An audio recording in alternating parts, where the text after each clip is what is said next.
जमीन का जो है रसीद कटाने का प्रयास कर रहे हैं, लेकिन जमीन का रसीद नहीं कट रहा है, परेशान है।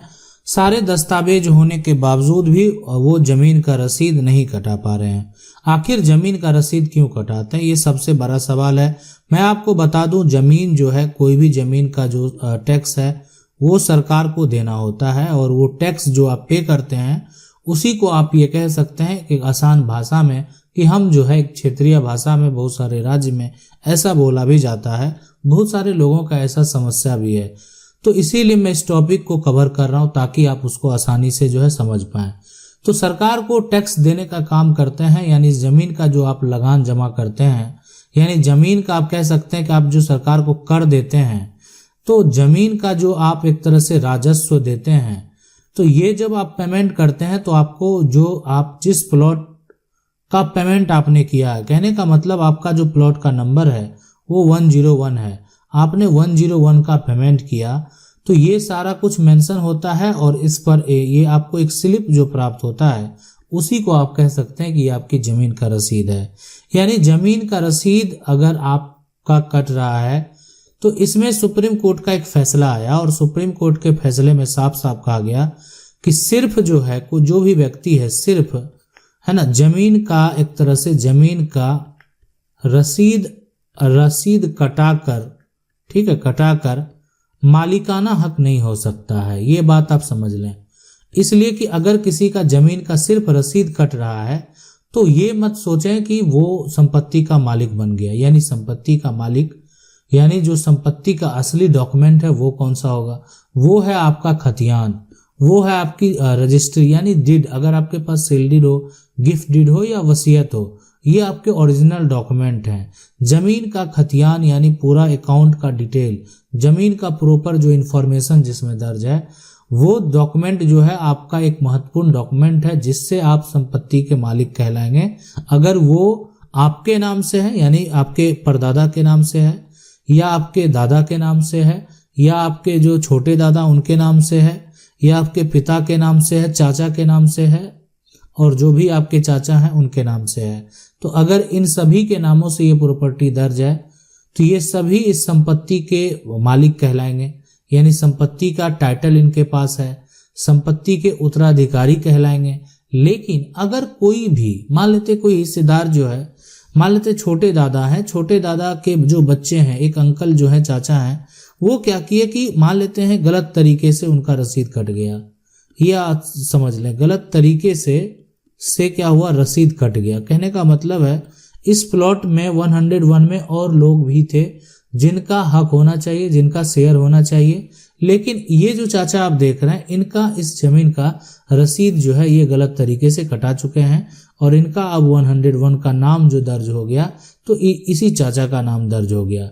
तो क्या सुप्रीम कोर्ट का क्या कहना है कि अगर कोई गलत तरीके से जो है ना जमीन का रसीद कटा लिया, या मान लेते हैं आप ऐसा कह सकते हैं कि सिर्फ जो है, यानी कोई भी व्यक्ति है, सिर्फ यहाँ पर जो अगर बात करें दाखिल खारिज के आधार पर, ठीक है, दाखिल यहाँ पर जो खारिज है, खारिज के आधार पर, है ना, आधार पर मालिकाना हक नहीं मिलता है। सीधी सी बात है कि मालिकाना हक जो है नहीं मिलता है।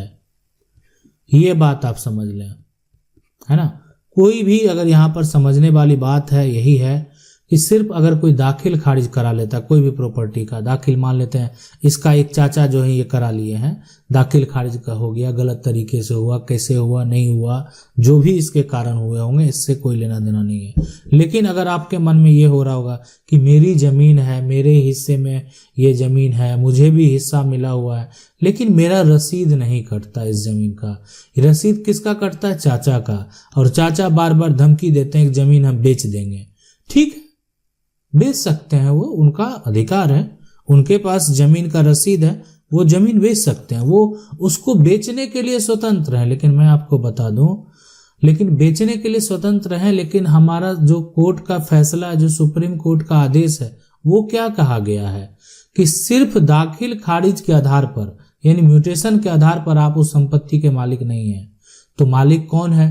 मालिक इस ये जो प्रॉपर्टी का डॉक्यूमेंट है, अगर कोई रजिस्ट्री आपके परदादा के नाम से है, अगर आपकी जमीन की रजिस्ट्री कोई दादा के नाम से है, तो मैं आपको बता दूं उस रजिस्ट्री पर सभी जो उत्तराधिकारी होंगे, पिता होंगे, चाचा होंगे या चाचा जो भी हैं, सभी उत्तराधिकारी का समान अधिकार है।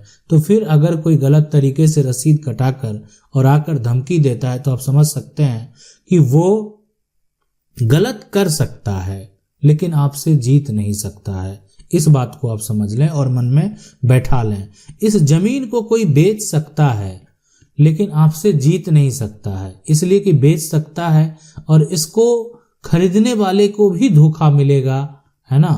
और जो बेचने वाला, हाँ, बेचने वाला स्वतंत्र है अपने हिस्से को बेचने के लिए, यानी बेचने वाला जो है उसका अपना जो शेयर है, अपना जो हक है, उसको बेचने के लिए वो स्वतंत्र है।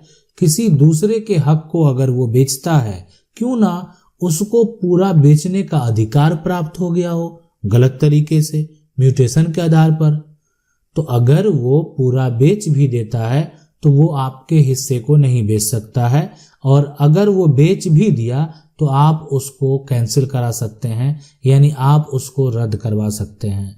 ठीक है, थोड़ी कानूनी प्रक्रिया के तहत आपको जाना पड़ेगा, लेकिन आपके साथ जो है ये जो धोखा किया गया है, तो ये मत समझें कि आपके साथ अब जो है नाइंसाफी होने वाली है, आपके साथ इंसाफ होगा। लेकिन उसको आपको समझना होगा कि अगर आपको अभी फिलहाल क्या करना चाहिए।